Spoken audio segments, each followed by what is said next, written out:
Yes, सो देखिए कुछ examples ले लेते हैं अपन सेट बिल्डर फॉर्म के, सो दैट हमारे जो कॉन्सेप्ट्स है सेट बिल्डर को लेके और रोस्टर मेथड को लेके वो थोड़े से ज़्यादा डेवलप्ड हो जाएंगे और ज़्यादा स्ट्रांग हो जाएंगे. सो देखते हुए चलिए, जैसे कि अगर मान लीजिए मैंने एक ए सेट लिया है, जस्ट ये प्रैक्टिस एग्जांपल है. सो एक ए सेट है मेरा, that is x such that x square minus 4 is equals to 0. ये एक मैंने सेट लिख दिया है. और अब मैंने आपसे पूछा है कि बताइए व्हाट इज द, मतलब ए सेट में कौन से एलिमेंट आएंगे. तो आप देख के पता कर सकते हो कि ए में कौन कौन आपके पॉसिबल वैल्यूज रहेंगी. बोलिए -2, 2. ये सबको क्लियर हो गया? बिकॉज हमको पता है ना इस इक्वेशन को सेटिस्फाई कौन करेगा, -2 एंड +2. ठीक है. अगेन सिमिलरली अगर मैं एक बी सेट बोल दूं, बताइए B set that is x such that x square minus 5x plus 6 is equals to 0. ठीक है भाई. So X square minus 5x plus 6 is equals to 0. सो अब बताइए पॉसिबल वैल्यूज ऑफ x, यानी कि बी सेट में कौन सी वैल्यूज आएंगी. सो आप बताइए क्या हो जाएगा. तो b इज इक्वल्स टू, या आप बोलिए x square minus 5x plus 6 is equals to 0. आपको पता है कि x की वैल्यू यहाँ पर क्या रहेगी, 3,2. ठीक है ना. क्वाड्रेटिक इक्वेशन है, आपको सॉल्व करना आता है ये. सो बताइए बी सेट में कौन से, अगर मैं इसी को रोस्टर मेथड में लिखूं, सो मेरे एलिमेंट्स कौन रहेंगे, बोलिए 3,2. ठीक है. अगेन एक एग्जांपल और लेते हैं, ये सेकंड एग्जांपल हुआ हमारा. नाउ अगेन थर्ड एग्जांपल देखते हुए चलिएगा. सो बताइए इक्वेशन, अगर मेरे पास ये एक वर्ड है that is equation,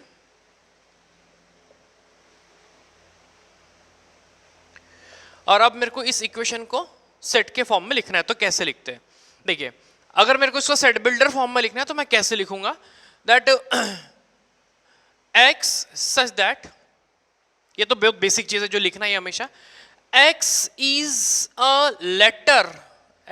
letter of the word equation, यानी कि इस सेट में मेरे कौन कौन से एलिमेंट्स आएंगे, कौन कौन मेंबर रहेंगे. तो बोलिए E, Q, U, A, T, I, O, N. देखिए एलिमेंट्स रिपीट नहीं होना चाहिए. ठीक है. इसके साथ ही मैं आपको कुछ एक दो इंपॉर्टेंट एग्जांपल बता देता हूं. आप एक काम करिए, पहले इसको नोट कर लीजिए. सो देखिए यहाँ पे मैं 2-3 एग्जांपल और बता रहा हूँ, थोड़े से देखते हुए चलिएगा. The set of all even natural number.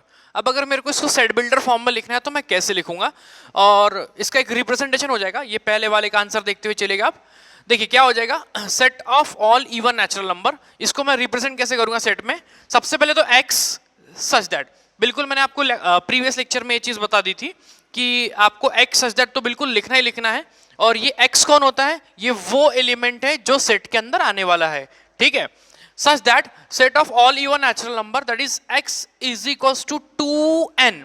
यहां पे इसको देखिए इस प्रकार से हमेशा रिप्रेजेंट करते हैं, x is equals to 2n. 2n मतलब ये इवन नंबर के लिए हमेशा रिप्रेजेंटेशन होता है.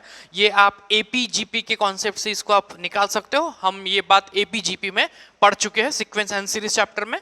ठीक है. Where n belongs to capital N, ये सब बिल्कुल याद रखिएगा. Where n belongs to capital N, क्योंकि नेचुरल नंबर होना चाहिए. हमारा को लिखना क्या है, the set of all even natural number.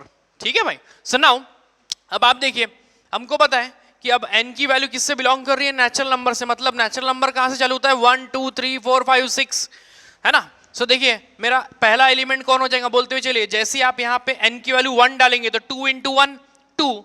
सबको ये चीज क्लियर हुई. फिर आप n की वैल्यू, क्योंकि नेचुरल नंबर आपके कौन है, 1 2 3 4 है ना. सो आपने 1 डाली यहाँ पे तो 2 × 1 2. आप यहाँ पे वैल्यू सब्स्टिट्यूट करेंगे n की. ठीक है. सो अगेन 2 यहाँ पे डाली तो 2 2 ज़ा 4. अगेन 3 यहाँ पे डाली तो 2 3 ज़ा 6. 4 यहाँ पे डाली तो 4 2 ज़ा 8 एंड सो ऑन. सबको ये चीज क्लियर हो गई भाई, एवरीबॉडी. ठीक है. Again the set of all odd numbers, इसको भी देख लीजिए कैसे लिखते हैं. ठीक है. Again odd natural number, word बिल्कुल मिस नहीं करना है, छोटी छोटी बातें बिल्कुल ध्यान रखना है, बेसिक्स कॉन्सेप्ट्स को बिल्कुल फोकस करते हुए चलना है हमेशा. देखिए x सच दैट, अभी ट्वाइस एन क्या था आपका, ये आपका ऑड नंबर था, सॉरी इवन नंबर था। नाउ अब मेरे को ऑड के लिए लिखना है, ऑड इवन नेचुरल नंबर। तो देखिए क्या हो जाएगा, x is equals to twice n minus one.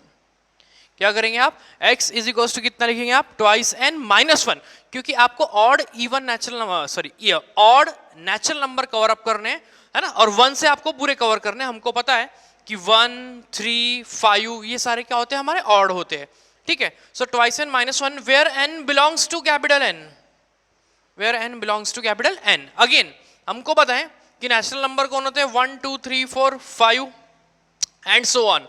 सो यहां पे आप एक बार स्मॉल एन की वैल्यू देखिए, मैं आपको पहले रफ में बता रहा हूं, x इज इक्वल टू कितना है, ट्वाइस एन माइनस वन। आपने n की वैल्यू पहले डाल दी 1 यहां पे, है ना, तो ये पॉसिबल वैल्यूज होगी आपकी स्मॉल n की, समझ लीजिए डायरेक्ट। तो यहाँ पे जैसे आप 1 डालेंगे तो 2 1 जा 2, 2 माइनस 1 कितना हो जाएगा, बोलिए 1।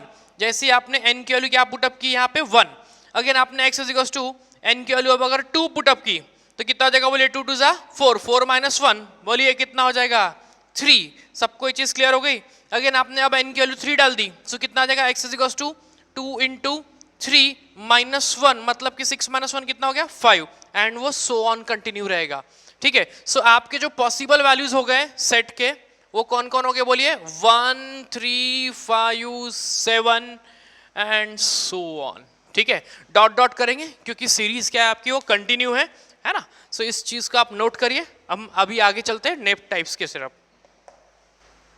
देखिए नेक्स्ट टाइप देखिए, अच्छा टाइप है ये भी, empty set, null set, void set. मैंने 3 नाम लिखे, नाम 3 है मगर वो एक ही आदमी है, एक ही पर्सन है, उसके 3 नाम है, ठीक है। Empty set, null set, void set.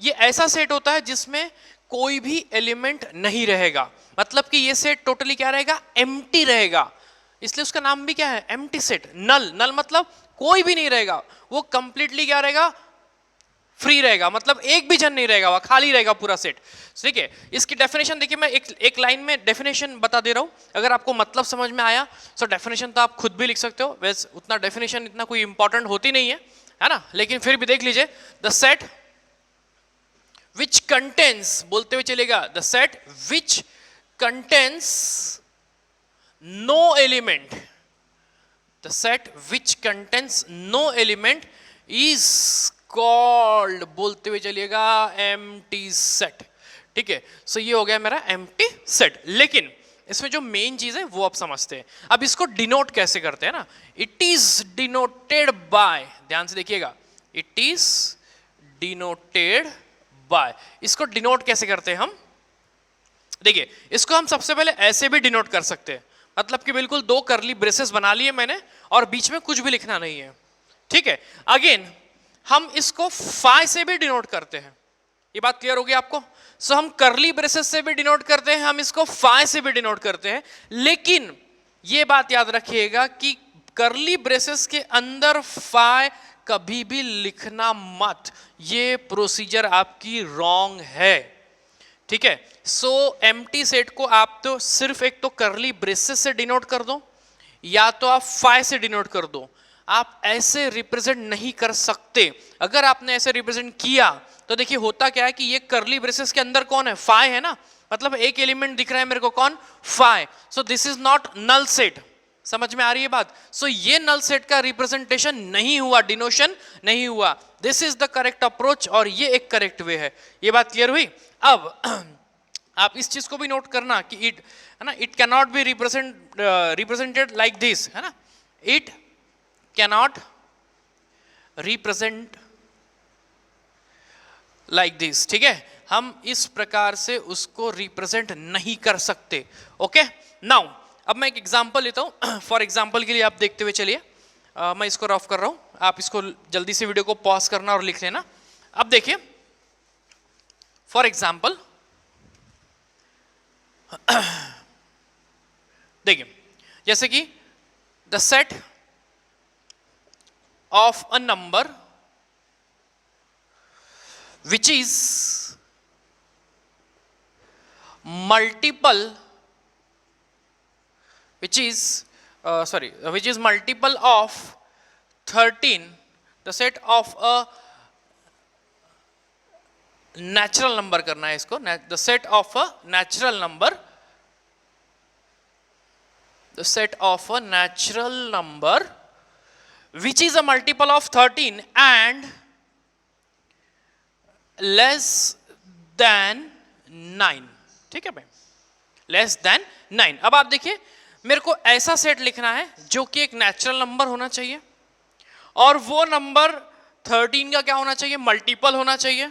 Natural number हमको पता है कि 1 2 3 4 5 6 होते हैं अप टू द इन्फिनिटी।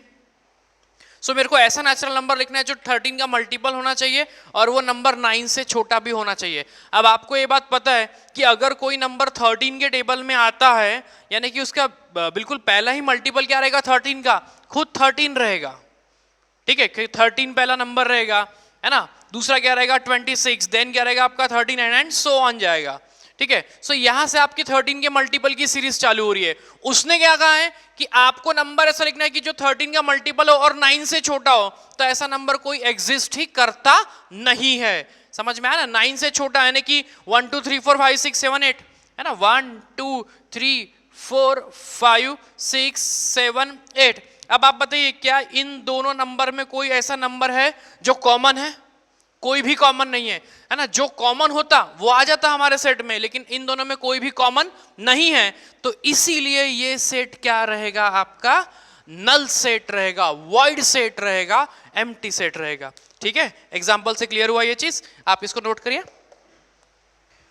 ठीक है, सो देखिए next, number of element, cardinal number. What is cardinal number, what is number of element? ठीक है, देखिए इसका मतलब ऐसा होता है, कार्डिनल नंबर का मतलब ऐसा होता है कि नंबर ऑफ एलिमेंट्स, है ना, number of elements in the set, in the given set, in the given set ए। ठीक है भाई, so number of element in the given set, इसको हम क्या बोलते हैं, कार्डिनल नंबर बोलते हैं। ये बहुत इंपॉर्टेंट चीज है, आगे ये आपको जब वर्ड प्रॉब्लम्स आएंगे तो उसमें सॉल्व करने के लिए बहुत हेल्प करने वाला है। ठीक है, तो इसको, ये इसका मतलब क्या होता है इसको अच्छे से समझ लीजिए, इसको लिखते कैसे इसको भी समझ लीजिए। जैसे मैं आपको एक एग्जाम्पल के थ्रू इसको पूरा अच्छे से समझा दूंगा। जैसे कि मान लीजिए मेरे पास एक ए सेट है और जिसमें एलिमेंट है ए बी सी डी। ठीक है भाई, अब ये A B C D, A set में कितने एलिमेंट्स हुए, 4। ए सेट में कितने एलिमेंट हुए, 4। सो इसका कार्डिनल नंबर क्या हो गया, 4। कार्डिनल नंबर कितना हो गया, 4। कैसे काउंट करना है, 1 2 3 4। और अब इसको लिखना कैसे, तो इसको हम लिखेंगे, देखिए कैसे, n of a is equals to 4। समझ में आया, n of a is equals to 4।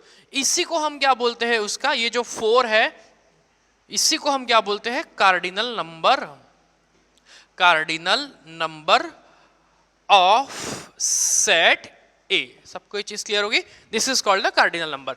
ठीक है, अब मान लीजिए मेरे पास एक सेट है, एक मेरे पास एम्प्टी सेट है। ठीक है, अब कोई एम्प्टी सेट है, मान लो इसको मैं बी सेट बोल दे रहा हूं। ठीक है, अब ये मेरा एक बी सेट है जो कि एक एम्प्टी सेट है ना। एम्प्टी सेट है, हमको पता है एम्प्टी सेट में कोई भी एलिमेंट नहीं आता, अभी हमने ये चीज पढ़ ली थी।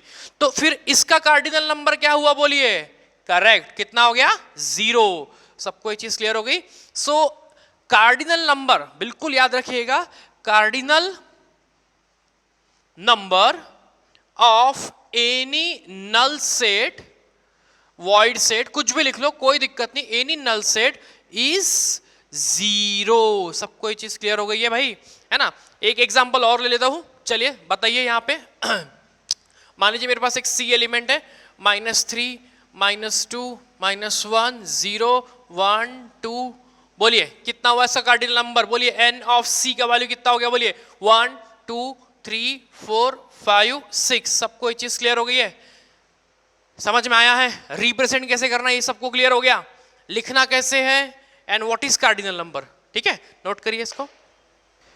ठीक है, देखिए दो नेक्स्ट जो चीज है बहुत ही इंटरेस्टिंग चीज है, एंड सिमिलरली कई बार बहुत से स्टूडेंट्स को यहाँ पर एक कंफ्यूजन क्रिएट होता है कि मैंने दो, आप देख रहे होंगे, दो वर्ड्स लिख दिए हैं, एक इक्विवेलेंट सेट और एक इक्वल सेट। इक्वल सेट को हम आइडेंटिकल सेट भी बोलते हैं। इफ यू रिमेंबर, हमने एक लेक्चर में, अभी प्रीवियस लेक्चर में बताया भी था कि इक्वल एंड इक्विवेलेंट, है ना, उसको डिनोट भी कैसे करते हैं। ठीक है, तो सबसे पहले मैं इक्विवेलेंट सेट क्या होता है इसका भी मतलब आपको समझा दूंगा, और इक्वल सेट किसको बोलते हैं इसका भी मतलब मैं आपको अच्छे से समझाऊंगा। आपको बस ध्यान देना है अच्छे से। देखिए इक्विवेलेंट सेट किसको बोलते हैं सबसे पहले, है ना, two sets are equivalent, two sets are equivalent if their cardinal number is same। सबको ये चीज क्लियर हो गया? If their cardinal number is same, if you remember अभी हमने थोड़ी देर पहले कार्डिनल नंबर को चर्चा कर लिया है। सो इक्विवेलेंट सेट हम किसको बोलेंगे, ऐसे दो सेट्स जिनके कार्डिनल नंबर क्या रहेंगे, सेम रहेंगे। यानी कि देखिए एक ए सेट है, फॉर एग्जांपल देख लीजिए अच्छे से, देखिए फॉर एग्जांपल अगर मेरा एक ए सेट है जिसमें मेरे नंबर एलिमेंट्स है 4, 5 और 6, और एक मेरा बी सेट है जिसमें एलिमेंट है मेरा कौन है, ए, बी और सी। ठीक है, तो ये दो सेट है। अब आप बताइए कार्डिनल नंबर ऑफ सेट ए कितना होता है, 3, 1 2 3, बिकॉज 3 एलिमेंट्स प्रेजेंट है वहां पे। सेट बी का कार्डिनल नंबर कितना हुआ, 3, ए बी सी, क्योंकि 3 एलिमेंट्स वहां प्रेजेंट है। तो मैंने यहां पर क्या देखा कि n ऑफ ए कितना है बोलिए, 3 है। सिमिलरली n ऑफ b कितना है बोलिए, 3 है। So therefore n of a ये इक्वल हो गया किससे, n ऑफ b से, करेक्ट। और जब n ऑफ a इक्वल हो गया n ऑफ b से, दैट इज, तो जो मेरा a एंड b सेट्स जो हो गए आर इक्विवेलेंट सेट हो गए। सबको ये चीज क्लियर है? सो दो सेट्स कब इक्विवेलेंट होते हैं, जब उनके कार्डिनल नंबर क्या होते हैं, सेम होते हैं। एग्जांपल से मैंने आपको और पूरा क्लियर कर लिया है। अब इक्वल सेट किसको बोलते हैं, जैसे कि मान लीजिए मेरे पास two sets are equal if they contain, बोलिए सेम एलिमेंट्स। सबको समझ में आया क्या? यानी कि अगर दो सेट में सेम एलिमेंट कंटेन करेंगे दो सेट्स, तो उन सेट्स को हम क्या बोलेंगे, इक्विवेलेंट, इक्वल सेट्स ऐसा बोलेंगे, या आइडेंटिकल सेट ऐसा भी हम बोल सकते हैं। एक एग्जांपल देख लीजिए, जैसे कि एक ए सेट है जिसमें मेरे एलिमेंट्स है मान लीजिए 4, 5, 6, और एक मेरा बी सेट है, बोलते हुए चलेगा 5, 4 और एक 6। तो अब आप देखिए ए सेट में कौन से एलिमेंट है, 4, 5, 6, और बी सेट में भी कौन से एलिमेंट्स है, 4, 5, 6 ही है। बिकॉज मैंने आपको स्टार्टिंग में बता दिया था कि रोस्टर फॉर्म में ऑर्डर डजंट मैटर, आप किसी भी नंबर को किसी भी ऑर्डर में लिख सकते हो। और दूसरी एक इंपॉर्टेंट चीज बताई थी कि बोलिए एलिमेंट्स रिपीट नहीं होना चाहिए। ठीक है, तो यहाँ पे ए सेट और ये जो बी सेट है ये क्या हो गए, आपके इक्वल सेट हो गए। तो आप इसको a is equals to B ऐसे भी लिख सकते हैं, that is set A and set B are equal. और आप इसको ऐसे भी लिख सकते हैं that a is equivalent to b, set a is equivalent to b। So clear हुआ, equal set and equivalent set, इसको नोट करिए। ठीक है, तो देखिए नेक्स्ट देखिए finite set and infinite set.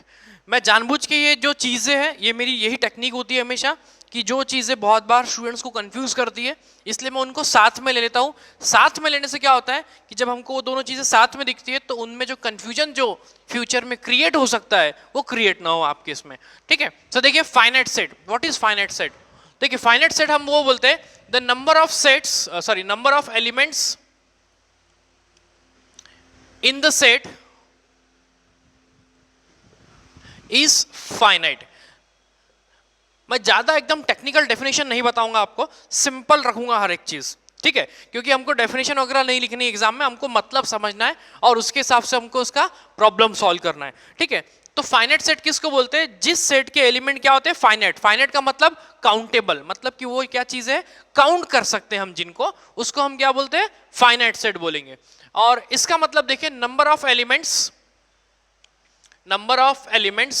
In the set, number of elements in the set is infinite. अब आपको भी ये चीज पता है कि भाई इनफाइनाइट मतलब अनकाउंटेबल है ना। तो अब देखिए इनके एग्जांपल्स मैं देता हूं, जैसे कि एक एग्जांपल इसका देखिए, a set of natural number, a set of natural number less than 100.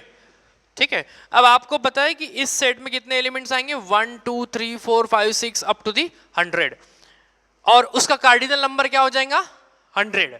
ये भी दीजिए ना, मतलब जो हमने पीछे पढ़ा है हम उसको भी एक एक बार साथ में रिवाइज भी करते हुए चलेंगे. ठीक है, तो देखिए आपको पता है कि अब ए सेट में एलिमेंट्स क्या हो गए, 1 2 3 4 5 6 अप टू दी कितने हो गए बोलिए 100 हो गए. सो आपको पता है कि 100 है, मतलब ये क्या है, काउंटेबल है, मतलब ये क्या हो गया, फाइनाइट सेट हो गया. और अगेन एक चीज, n ऑफ a की वैल्यू क्या हो गई बोलिए, बोलिए कितनी हो गई, 100 हो गई. सबको ये चीज क्लियर है.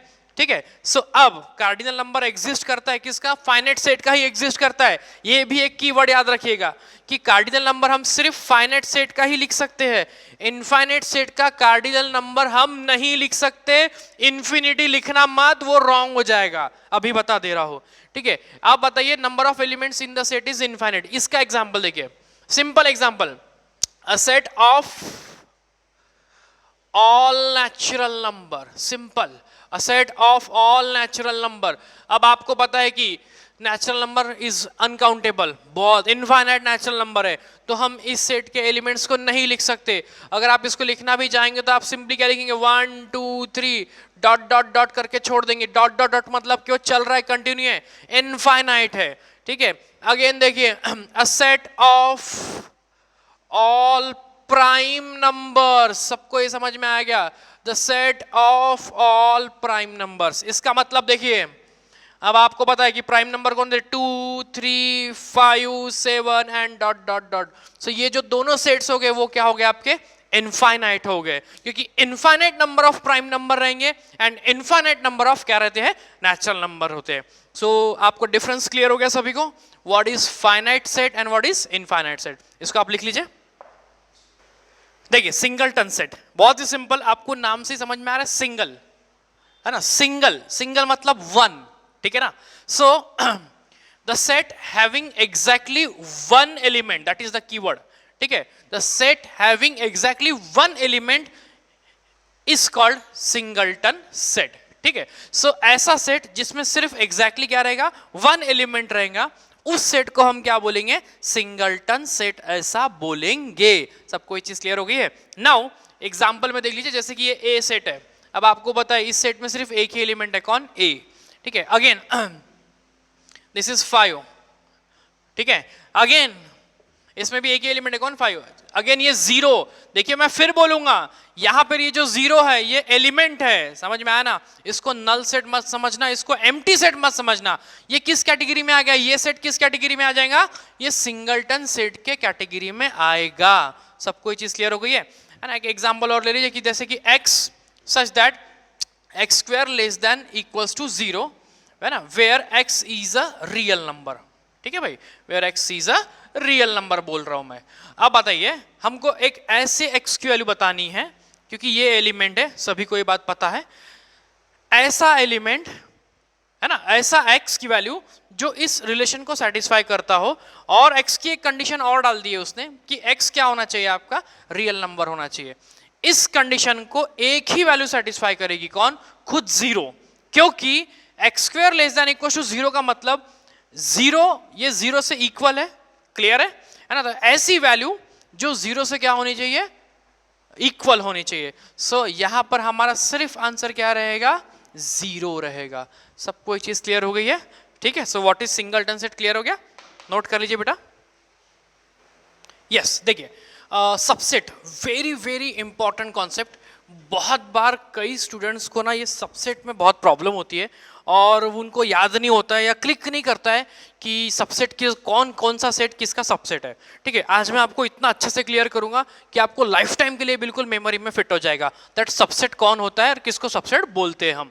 देखिए सबसे पहले मैं डेफिनेशन बता रहा हूं that if A is called the subset of B, if A is called the subset of B if all the elements of the set A are present in the B. If all the elements ये बिल्कुल याद रखना definition.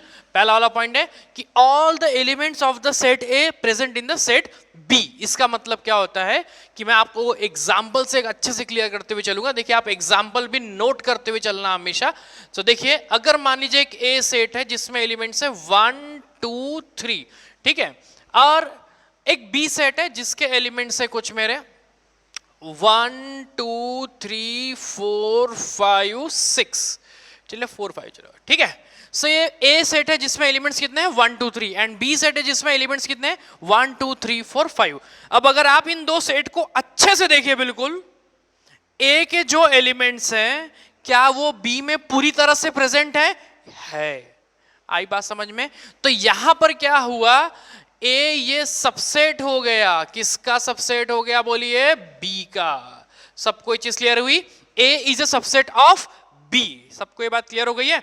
Again याद रखना, if all the elements of set A are present in the set B. सबको ये चीज clear हो गई है? नाउ सेकंड पॉइंट याद रखिएगा, इफ द सेट्स, अच्छा एक चीज और एक देखिए, अब जैसे कि मान लीजिए ये दोनों हो गए सबसेट, एक मेरा सी सेट है जिसमें कुछ एलिमेंट्स हैं मेरे 2 1 3। अब मैं देख रहा हूं कि यहां पर जो सी सेट है वो किसका सबसेट हो गया, अगेन किसका हो गया, बी का हो गया। बिकॉज क्योंकि 2 1 3 ये जो क्या है आपके बोलिए, पूरे जो एलिमेंट्स अगेन बी में कंटेन कर रहे हैं। तो यहां पर मैं ये चीज फिर लिख सकता हूं that C is a subset of B also, है ना, ये बी का भी क्या है, सबसेट है। एक चीज नाउ, अब मैं ए और सी को कंपेयर करो। अब आप ए और सी को कंपेयर करो। अब आप देख रहे हैं कि ए के पूरे एलिमेंट्स सी के अंदर हैं, सी के पूरे एलिमेंट्स ए के भी अंदर हैं, यानी कि ए क्या हुआ, सबसेट हुआ किसका, सी का भी, और सी क्या हुआ, सबसेट हुआ किसका, ए का भी। और अगर आप अच्छे से इस चीज को देख रहे होंगे तो ए और सी के एलिमेंट्स क्या है, सेम है, इक्वल है। अभी हमने इक्वल सेट की डेफिनेशन पढ़ी थी, if all the elements of the two sets are same equal then the sets are called equal sets. So आप ए और सी को अगर आप कंपेयर करेंगे तो ए और सी क्या हो गए, इक्वल सेट भी हुए। तो इक्वल सेट कब पॉसिबिलिटी है, हमने देखा कि ए क्या है, ए इज, बोलते हुए चलेगा, सबसेट ऑफ सी, और सी भी क्या है आपका बोलिए, सबसेट ऑफ ए। तो इस कंडीशन में if the sets A and B are the subset of each other then they are equal set। और ये बात हमने एग्जाम्पल से भी समझ ली कि अगर कोई भी दो सेट एक दूसरे के सबसेट है तो अल्टीमेटली वो सेट्स कौन से हो जाएंगे, इक्वल सेट्स हो जाएंगे। ठीक है, सो पहला पॉइंट सबको क्लियर हो, definition what is subset and what is आपका equal sets. If the two sets are subset each other then that sets are, these sets are called equal sets। now third point देखिए कि if all the elements of the A are present in the B then A is a subset of B। ये तो हम देख चुके हैं पहले ही। अब इस कंडीशन में याद रखना कि जो B होता है हम उसको क्या बोलते हैं, सुपर सेट बोलते हैं। यानी कि ये जो B है इस A और B में अगर मैं कंपेयर करूं, ठीक है, तो A क्या हुआ, B का क्या हुआ, सबसेट हुआ, लेकिन B A का क्या हो गया, सुपर सेट हो गया। सबको समझ में आया क्या, B A का क्या हुआ, सुपर सेट हो गया, है ना। B is super set of A and also C। सबको क्लियर हुआ क्या? सो B A क्या है, सुपर सेट है, किसका किसका, A सेट का भी सुपर सेट है और C सेट का भी सुपर सेट है ना, क्योंकि B अपने अंदर A के भी एलिमेंट्स कंटेन कर रहा है, C के भी एलिमेंट्स कंटेन कर रहा है, और उसके खुद के भी कुछ अलग एलिमेंट्स है 4 और 5, है ना, जो कि A और C में नहीं है। सबको एक चीज क्लियर है? सो सुपर सेट, नाम से ही लग रहा है ना, सुपर मतलब बड़ा, बड़ा सेट है ये, ठीक है। सो this is called super set. Clear हो गया सभी को सबसेट का मीनिंग? आई होप अब आपको कभी भी सबसेट और सुपर सेट में कोई भी प्रॉब्लम नहीं आएंगी। मैं अब इसके आगे सिंबल बताऊंगा कि सिंबल कैसा होता है, एंड एक टर्म और होता है दैट इज प्रॉपर सबसेट। अब हम उसकी तरफ पढ़ते हैं, ठीक है, जब तक आप इसको नोट कर लीजिए। सो देखिए प्रॉपर सबसेट, ठीक है, सबसेट एक देखा हमने और एक प्रॉपर सबसेट देख रहे हैं। बहुत बार कई स्टूडेंट्स को इसमें कंफ्यूजन होता है कि what is subset and what is proper subset. कभी कभी ऐसा होता है कि सबसेट समझ में आ जाता है लेकिन प्रॉपर सबसेट नहीं समझ में आता, है ना। सो देख लीजिए, मैं एकदम बहुत अच्छे से एग्जांपल से क्लियर कर दूंगा, सिंबल भी क्लियर कर दूंगा। सिंबल में भी बहुत बार प्रॉब्लम है, लेकिन मैं सारे सिंबल ये यहाँ पर जो भी बताऊंगा ना, आपके मैं बोर्ड्स के हिसाब से नहीं बताऊंगा, एनसीईआरटी के हिसाब से नहीं बताऊंगा, मैं टोटली जो भी सिंबल यहाँ पे आईआईटी जेईई के हिसाब से ही आपको बताऊंगा, ठीक है। सो देखिए वैसे कोई खास अंतर नहीं होता सिंबल में, बोर्ड्स एनसीईआरटीज में एंड आईआईटीज में, वैसे एक छोटा सा ही फर्क है। तो देखिए, if A is a proper subset of B, then all the elements of the A are present in the B. ये तो हमने सबसेट में ही डेफिनेशन देख ली थी, इतना part. And B should have at least one extra element, यानी कि जब, जैसे कि अभी हमने पीछे देखा था सुपर सेट वाला जो एग्जांपल अभी देखा था, B वहां पर क्या था, सुपर सेट था। क्यों? क्योंकि उस एग्जांपल में अभी आप अपने कॉपी में देखिए क्या था, 4 और 5 क्या था, एक्स्ट्रा एलिमेंट था। सेम, समझ में आ रही है ना बात। तो जब किसी सेट में एक्स्ट्रा एलिमेंट्स भी प्रेजेंट रहेंगे, तब उस केस में हम उसको प्रॉपर सबसेट की केस ऐसा बोलेंगे। फॉर एग्जांपल देख लीजिए, अगर मैं एग्जांपल से देखिए, बढ़िया एक ए सेट है जिसमें मेरे एलिमेंट्स है 1 2 3, ठीक है भाई, और एक मेरा बी सेट है जिसमें मेरे एलिमेंट्स है 1 2 3 4 5 6, ठीक है। सो अब आप यहां पर देखेंगे कि A is a subset of B, because A के जो सारे एलिमेंट्स है वो B के अंदर कंटेन कर रहे हैं, ठीक है। और B में एक एक्स्ट्रा एलिमेंट्स भी है, एटलीस्ट 1 का मतलब समझ में आया ना, कि कम से कम एक तो एक्स्ट्रा होना चाहिए, एक से ज्यादा रहा तो भी चलेगा। यानी कि सिर्फ अगर यहां पे मैं 4 और 5 भी लिखता, सॉरी सिर्फ 4 भी लिखता, तो भी यहां पर A क्या हो गया, B का प्रॉपर सबसेट हो गया। सबको ये चीज क्लियर हो गई है। अगेन 4 5 6 कितने भी एक्स्ट्रा हो सकते हैं, बस एटलीस्ट 1 एक्स्ट्रा होना चाहिए, एक से ज्यादा रहे तो भी चलेगा। तो इस केस में A क्या हो गया, आपका सबसेट हो गया, किसका, B का।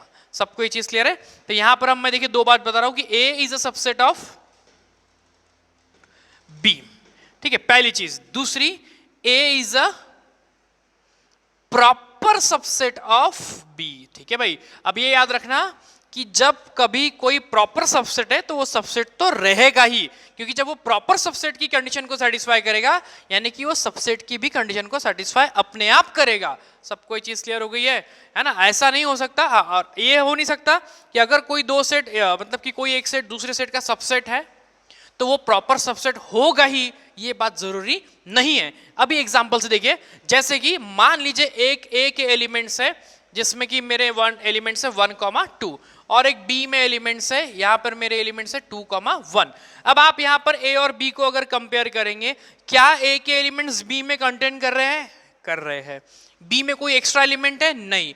कंप्लीटली ए और बी में ऑब्जर्व कर रहा हूं कि यार ये तो एकदम बिल्कुल इक्वल है, सेम है ना। तो यहां पर देखिए A is a subset of B। आप देखिए यहां पर ये सिंबल यूज किया था मैंने, और यहां पर मैंने ये सिंबल यूज किया, ये सबसेट का सिंबल है। इसके नीचे देखिए मैंने डैश लगा दिया है, बिकॉज ये इक्वल प्रोबेबिलिटी होने के चांसेस थे, इसलिए एक इक्वल का भी सिंबल लगाया जाता है। सो ये सिंबल है सबसेट का, सिंपली, ठीक है, ये याद रखिएगा, ये सबसेट का सिंबल है ना, subset of symbol of subset या सबसेट सिंबल, ठीक है भाई। और ये जो सिंबल है वो प्रॉपर सबसेट का सिंबल है, ठीक है, प्रॉपर सबसेट सिंबल। ये चीज आप नोट करके चलिएगा सभी लोग, ठीक है। सो ये आपका काय का सिंबल हुआ, प्रॉपर सबसेट का सिंबल हुआ, और ये सिंबल काय का हुआ, आपका सबसेट का हुआ। ये मैं आईआईटी जेईई के रूल्स के हिसाब से आपको बता रहा हूं, ठीक है। सो यहां पर आप एक देखेंगे कि बोले A is a subset of B। ये सबको चीज क्लियर होगी, पहली कंडीशन सेटिस्फाई हो रही है, ठीक है। लेकिन दूसरी, क्या मैं बोल सकता हूं कि A is a proper subset of B? आप बोलिए क्या ये पॉसिबल है, A is a proper subset of B? No, it is not possible, because A के एलिमेंट्स B में तो है, लेकिन B में कोई भी एक्स्ट्रा एलिमेंट नहीं है। सबको ये चीज क्लियर हो गई है। सो एक्स्ट्रा मतलब एक ज्यादा का एलिमेंट वहां पर प्रेजेंट होना चाहिए, तभी वो प्रॉपर सबसेट की कंडीशंस को सेटिस्फाई करेगा, एल्स वो सिंपली सबसेट रहेगा। So what is proper subset, what is subset, and what are their symbols, I hope सभी को बहुत अच्छे से क्लियर हो गया होगा। और अगर आपको कोई प्रॉब्लम है तो आप मेरे को कांटेक्ट कर सकते हो, ठीक है, नोट डाउन कर लीजिए।